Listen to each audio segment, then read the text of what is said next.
This is Corey Willis with PPEI, and you're listening to the Diesel Podcast. I'm Adam Blattenberg from Diesel World. Hi, this is Dan, owner of Dan's Diesel Performance. I'm Christian Roth of BD Diesel. I'm Braden Fleece, and you're listening to the Diesel Podcast. What is going on, Diesel Nation? We're excited to have you guys with us today on the Diesel Podcast. Today's episode is going to be about diesel racing. We've got Wade Moody, and he's going to be telling us about the PPEI race car that he pilots and the race program that they have, and all that it allows them to learn and do as far as pushing not just diesel racing forward, but also the technology, the calibrations, the things that they learn on the track. Be able to bring that to our daily drivers, the trucks we're using to work or tow with every day. It's really cool. But we wanted to ask him about the car in particular as far as making power and then competing against gas vehicles, which have gone faster and make more power and more torque, because of the tremendous amount of data and time that they've had doing it, and just where diesel is at in that competition. So we're really excited to be able to chat with him today. I want to encourage you, if you're a race fan and you love seeing diesel engines go fast, make sure and follow PPEI on Instagram and social media. Just search PPEI, you'll be able to find them really easy. They post a lot of updates of the car and things they're working on, not just with racing, but also with new calibrations for Power Stroke, Cummins, Duramax trucks, things that they're doing in off-road vehicles. They got a ton of cool things going on, as Corey Willis had mentioned to us recently. So we want to encourage you guys to do that, stay on top of the latest in diesel calibrations and racing. All right, let's get to the podcast with Wade and learning more about the car and what their goals are for 2020. Wade, welcome back to the Diesel Podcast. It's been a minute or two since we caught up. I think last time you were on, you were telling us about the really cool PPEI car, and I think it had maybe just made a pass. It was real close to then, but a lot has happened since, and I wanted to catch up with you. Well, summer is hit and the tracks are starting to open up. People are itching to get going and watch some racing, so it's really great to have you on today. Yeah, so it's been about a year since we did our last podcast, and if I remember correctly, the car wasn't quite ready to go racing. We were kind of working on it still, but since then we've met our obligations and been able to finish testing and get it to the racetrack for a debut. How did the debut go? How have the passes been so far? The debut actually went really well. We went into it kind of half-cocked, not really 100%, more like probably 70% ready. And then, so we showed up to, get out there and make a show, regardless if we were completely ready or not, and it turned out amazing. So we ended up going there, probably 3 days early, and put in some tests and put in some hard work to try to finish up some things that we were working on. And in testing, we were able to put down a 433, and that was really good considering the amount of fuel that we were giving it. We were only giving it 270 or whatever milligrams of fuel, which is almost nothing, and the thing just responds amazing to the fuel that we give it. And it was crystal clear, no smoke, ran great, throttle response was awesome, and the car really sounded good. So we kind of left it there knowing that we had a boatload more that we could throw at it. We figured, okay, this will go A to B. And so we went into race day. And the weather from the 100-degree days that we were testing in versus race day was like a 30-degree drop, or maybe even more. I want to say it was in the 60s or 50s. It was so different. And the car picked up, an appreciable amount of power just because it was so cool out. And the traction was totally different than what we had it tuned for. So we were struggling, in qualifying, and we were struggling in eliminations, trying to get the tire to stick on the ground. And we kept shaking the tires. And finally we came up with a solution for it, figured it out, and right in time when we went to run against Ben Shaddy, we got it started to get it figured out.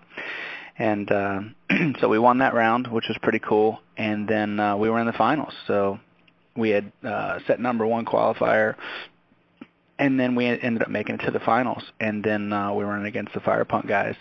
And, that was the truck to have, or the race to have. The one that everyone wanted to see was them and us.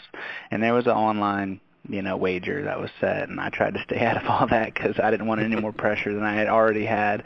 And Corey was setting all that up and getting people interested and getting people involved, so that was really cool. And so then we went to the finals, and man, it was a lot of pressure, a lot of people watching, a lot of people rooting for us, a lot of people booing us, and it just was part of the program, right? But I knew that our team was the best that there was, and that I just relied on what my abilities were and what their abilities were as a collective, and we just made it happen. We led from beginning to end. I treat them, and we pulled away from them really good, and then as soon as we pulled power out in our program is when they started to catch us. So we had to pull power out to get down the track. We knew where we could apply it really good, and then we knew where we had to pull power out to keep from aborting the run, and that's when they started freight training us. They started coming up really, and we only won by a hundredth of I think a hundredth of a second, or it wasn't much at all. I got to look at the time slip, but they out mile per hour us by like 7, and man, if it had been another 10 feet, they would have won.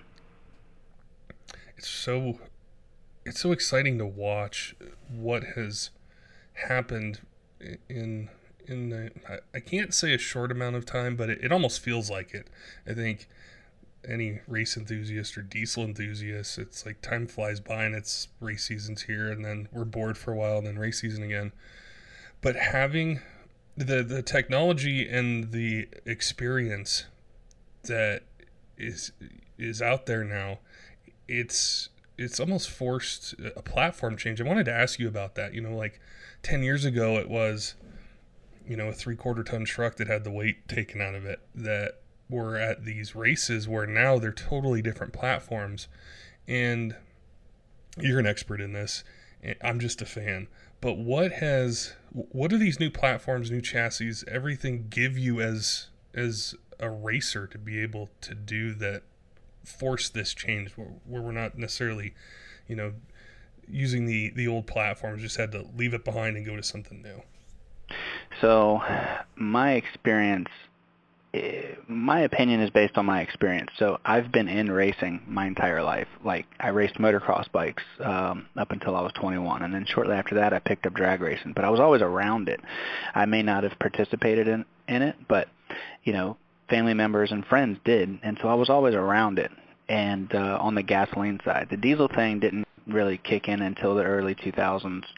When diesels really started to become popular. And I was kind of a little bit invested in that early on, and then at right around 2004, 2005, that's when I actually started to get really involved with it, and ended up starting my own diesel business in GM Diesel Performance.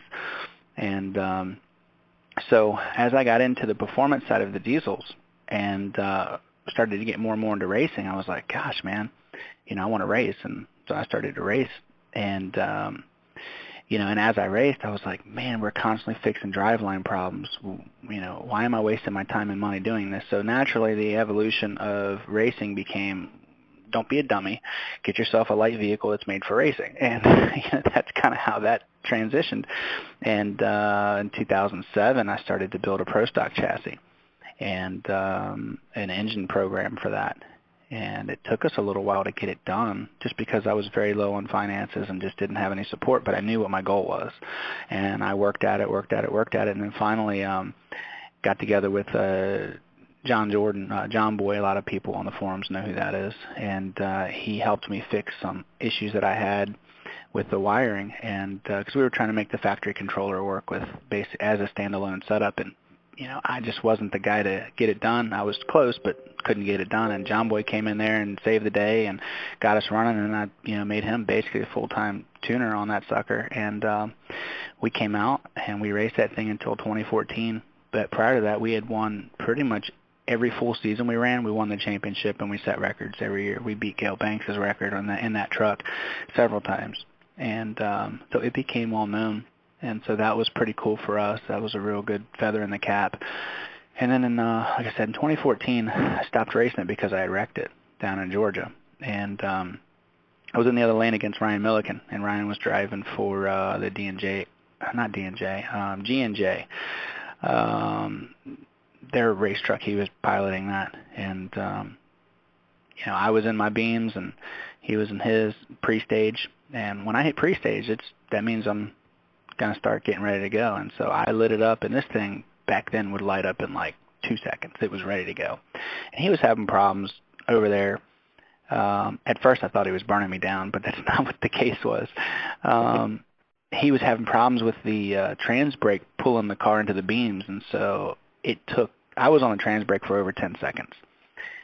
Wide open, full boost, ready to rock. And then so when he finally was able to stage and the lights came down, I had fluid, I guess, coming out of the transmission. It was boiling over. And so it spun the tires right away on the hit. And then I squared it up and tried to get back straight on the track and hit the throttle again. And then it started to go. It started to go really good. And as soon as that nitrous came in, it was all over. It had just took the car and made a very sharp left, and then boom, right into the wall I went. And so I was trying to drive it probably in a situation where I could have just said, you know what, I'll live to win another day and let it go. But that's not what happened. I wanted to win really, really, really bad. And so it got the best of me, but it taught me a lot of life lessons. And so that was the end of the truck's reign. And shortly after that, we built a dragster. And I think we came out with that in 2015, and immediately within like 3 passes, we had already beaten Gale's dragster record. We went 7 flat, I think 7:02 or something like that. And so that was a big talk there for a while. And then we were able to take that same dragster when we raced, and we were able to go to 8th mile racing with ODSS. And we went a 4:11 at 180 in that, which that record at a diesel track still hasn't been beat. So that record still stands there. And then, I forgot, we ran NHRDA. They're recently defunct, but we won a couple championships with them too. And with ODSS, we ended up winning 2 dragster championships. So we did pretty well with the dragster there. And then we got together with Corey and said, hey, let's do something even cooler. And that's when we got to building the car. And the car has had the same reception to the diesel crowd, but even better because the technology on it is just far advanced versus what everybody else has. Basically, we introduced Motec to the pro mod world in a fashion that no one else had done it. Some people had tried it before and they did okay, but what we had was the Duramax, and it was purely for racing. And the way that we're controlling everything is completely different than what everybody else is doing. And we have so many different systems on there and sensors and controls that we actually run multiple ECUs and systems to allow us to get the full control over every aspect of the engine and the chassis. It's just hearing the way you describe it, it's like a whole new frontier of diesel racing. And I know it gets a lot of people excited because it opens up a whole new world of speed, of control, of competition, of excitement. And we got a little bit of a teaser last year. We chatted with Corey and you right before, or right around the time that you guys were debuting the car, talking about it. And this year most things have kind of been on hold with the pandemic and tracks not being open or being limited, and it feels like things are starting to open up. And I'm sure you guys have been really hard at work, but I wanted to ask you, as far as what it does for diesel and specifically the racing side, what does this project and the work you guys are doing allow you to do, or where do you guys want to take it? So the race car offers us a few different things. Of course, it's advertisement. Everybody likes the wow factor. Mm-hmm. The things that we've been able to learn on it allow us to be better calibrators, allow us to be better tuners, and it allows us to put ourselves in a position from an industry standpoint that's more technologically advanced, that's cleaner, that's more effective and more efficient. And so we're learning things, and we're able to do things that people thought was a joke, or not possible years ago. And so because we have better equipment and we're surrounded by good people and we keep shooting for the ultimate goal, which is to be better than we were yesterday, we're constantly evolving into just a completely better, tuning company and race team and for the industry, it's great. I'm sure you know this, having been around diesel for so long and talking with all different kinds of truck owners and being at events, is there can be that segment of the diesel industry that'll say, well, I don't care about racing. I don't want a 600 horsepower truck. I just want it to tow my trailer better, which is what a lot of owners do. But the connection between the racing and what you guys are learning with this car and all the things you guys have going on directly translates to that truck now, especially on the newer ones, with how sophisticated they've become in the emissions system. So there's a huge link there, and I've always been really fascinated by it because we've seen it like with turbo technology and transmissions and other things, but this is next level stuff now. Oh, absolutely. And the amount of control that we have applies to pretty much everything, from diesels to jet skis to boats to airplanes, and whatever in between. So we can apply this same technology and learn and even progress in our focus for calibration on different platforms.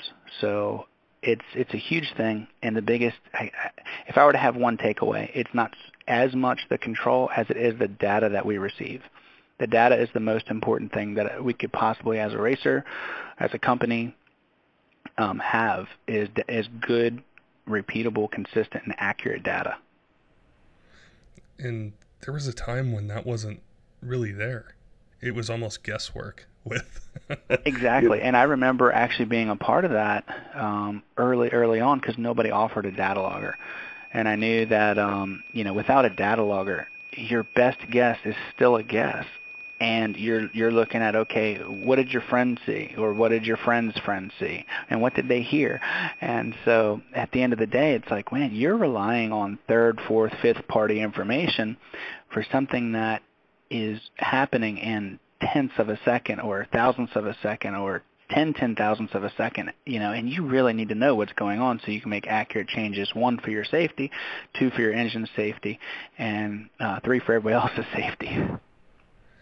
Yeah, it seems like almost like the final piece where I know the big push and the goal, if we're a diesel enthusiast, is we want to see that engine type compete in the gas world in different ways.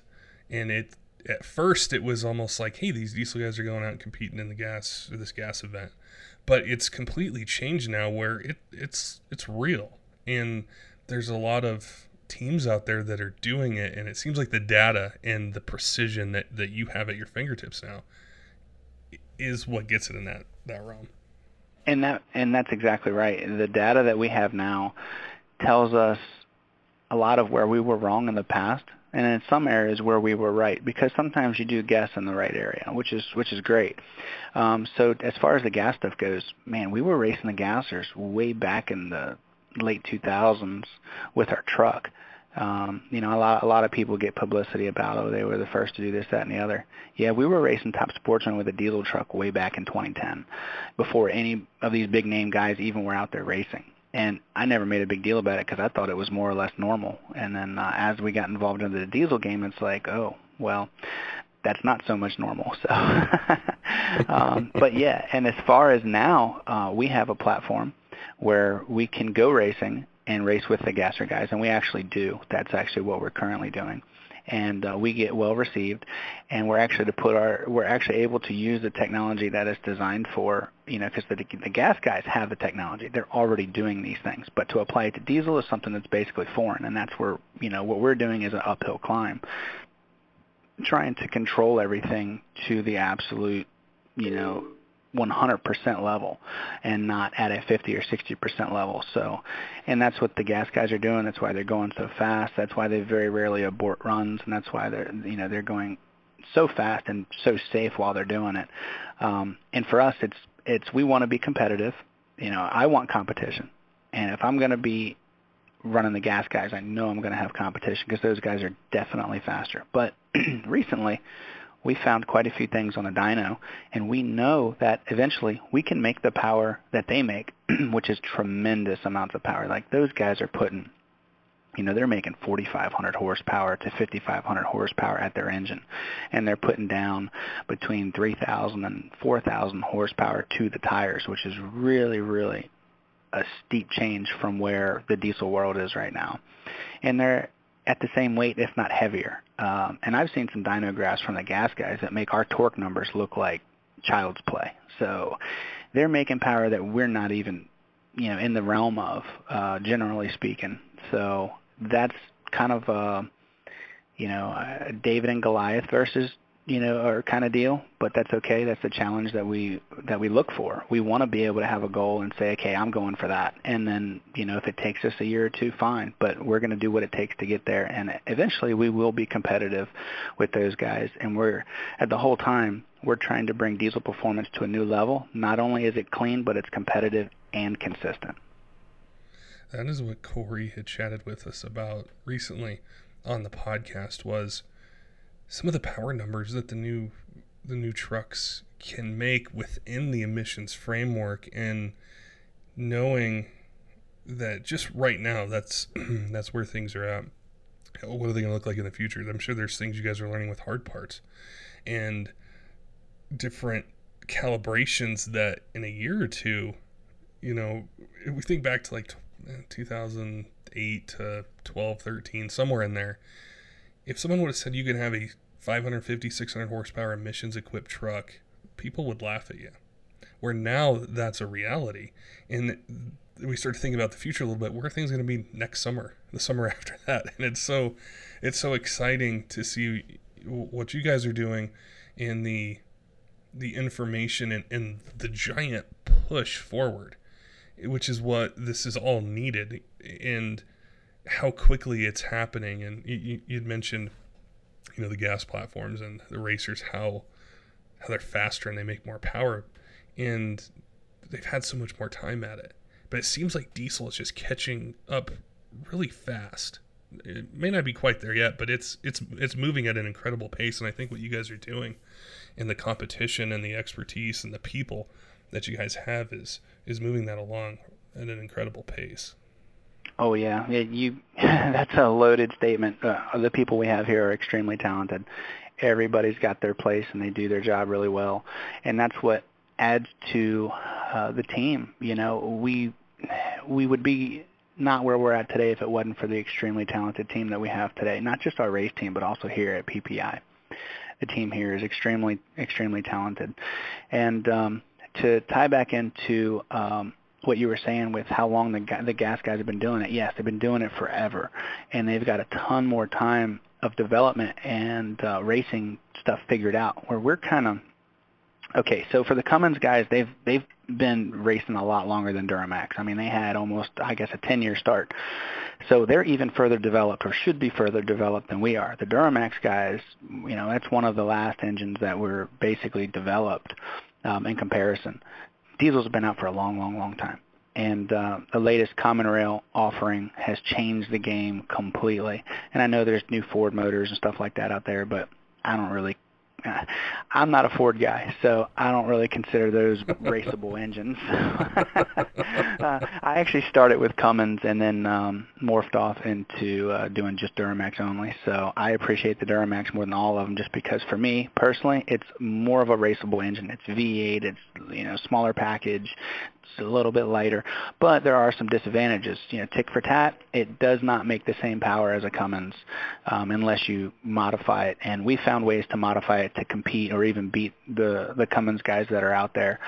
So there is a process with that. But back to keeping it clean and making the industry head in the right direction. I've got to say, Gail Banks was the initiator in a lot of that. And I remember being a young man starting my diesel business in the early 2000s. I was, I was paying quite the close attention to Gail Banks, and I saw what he was doing, and it made sense to me. And I always said to myself, that's the kind of model that I want to model my racing perspective after. So I want to be clean going down the track, and I want it to be consistent and stuff like that. And so, Gail has started something that kind of transferred into me, and hopefully I have someone that's paying attention to what I'm doing, and they want to be able to further technology and advance, our futures in the same way, because we're trying to do things right. And the clean diesel thing was never really a joke. It was something that was serious from day one, but I think the guys who discounted technology and the guys who discounted the importance of it are the ones that got shocked the most. The guys who knew that it was possible, like Gail or myself and Corey, knew that the future was coming and we had to make a change and we had to push towards that. So hopefully that registers and rings now, because if it doesn't, well, it's going to be a rude wake-up call, because there's no more of that delete stuff going on, and you can't just go smoking everybody out anymore. I mean, those days are done and over with, and I'm kind of glad, because I never really liked being a part of that personally. But I love the fact that we're gaining momentum for cleaner diesels, better emissions, and better fuel mileage. I think all that stuff is great, and we learn a lot of that technology from the race car, actually. When speaking of the race car, when is it going to be making some passes next? Or if for anyone listening that wants to see it, learn more about what you guys are working on, where can they check it out at, and what's your schedule look like for the rest of the summer? So yes, the pandemic did throw us into a big loop. So our testing got pushed back. We were able to be one of the first to test early on, and then we ran into a couple issues. But we've been working on new transmission and converter things, and just new calibrations for injector strategy. And that's been our biggest hang-up. We are making progress with that. I would say we're supposed to be dynoing today, actually. So we've got some stuff that's ready to go. But as far as race ready, I would hope to say in July we're going to be ready to go again. Awesome. Well, it's always a pleasure to chat with you, Wade, and get your perspective as someone who's seen all different sides of the diesel community and industry, from working in it to racing to what's going on now and the major changes that I think have happened already. I think late last year, the whole industry kind of knew, hey, things are changing, but you guys have always been ahead of the curve, and it's really exciting to see the car. I always love to see what you guys are doing, see passes that it makes, see the excitement around it. So I know I'm sure you got a busy day and a fun day if you're going to be doing some dyno runs, and we appreciate you taking time out of it to chat with us and tell us more about the car and what the future is going to be holding for diesel racing. Yeah, absolutely. I certainly appreciate it. I know us here at PPEI, we're always working on making things better for the future, and we're going to come out with a few things, not only for racing, but for the emissions present guys, and it's going to be pretty awesome. Don't forget, diesel fans, make sure and follow PPEI on Instagram and Facebook for the latest in diesel racing, tuning, and really cool things that they're doing for side-by-sides and water sports, and just so much that they have learned through the amount of data that they're able to collect and then translate that to make vehicles and platforms run more efficiently, make more power, and do it cleaner. Until next time, keep the shiny side up.